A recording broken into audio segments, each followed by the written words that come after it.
Greetings, folks. Omri here. I hope you're well. Are you willing to be influenced by the so-called other? I ask that question to a lot of people because I think it's at the heart of what creates inclusion and what can make inclusion accessible, actionable, and sustainable. If you are a DEI practitioner or in leadership, you must be willing to be influenced by the so-called other. It's central, even when that so-called other has a diametrically opposed standpoint to your own. That brings me to the notion of standpoint epistemology. Some of you are probably familiar with it in terms of center the most marginalized and listen to the lived experience of those who represent the most marginalized. Not always the most marginalized themselves, but representatives of them. Standpoint epistemology, in its essence, connotes that marginalized people have access to experiential knowledge.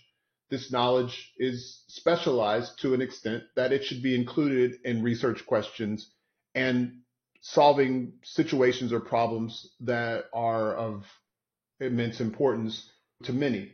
So those experiences need to be included. All very reasonable.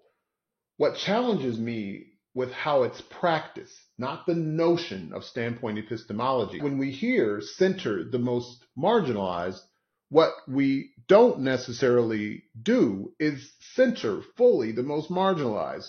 Olufemi Otaiwo says, in my experience, when people say they need to listen to the most affected, it isn't because they intend to set up Skype calls to refugee camps or to collaborate with houseless people.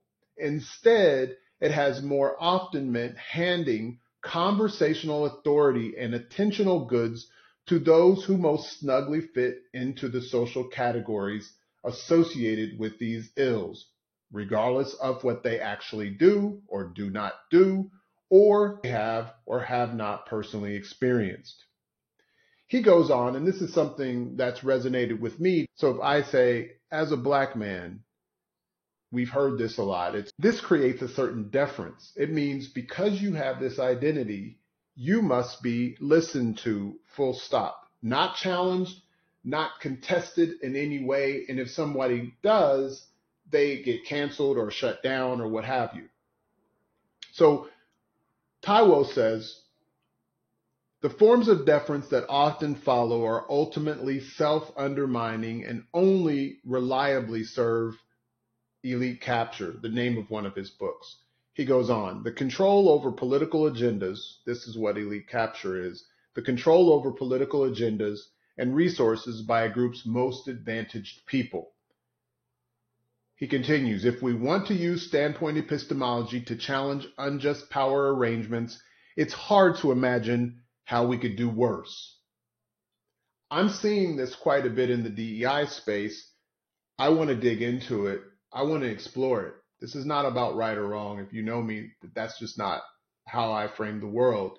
But it is about a concern that if we continue down this path of not being willing to be influenced by the so-called other, challenged by the so-called other, considering that our standpoint might not be representative. We're not monoliths, but sometimes the way we talk about our positioning makes it seem like we are, and our willingness to be influenced or challenged by somebody else sometimes reflects that we're pretty firmly in our standpoint and aren't going to let off of it. And if somebody challenges it, it becomes a threat.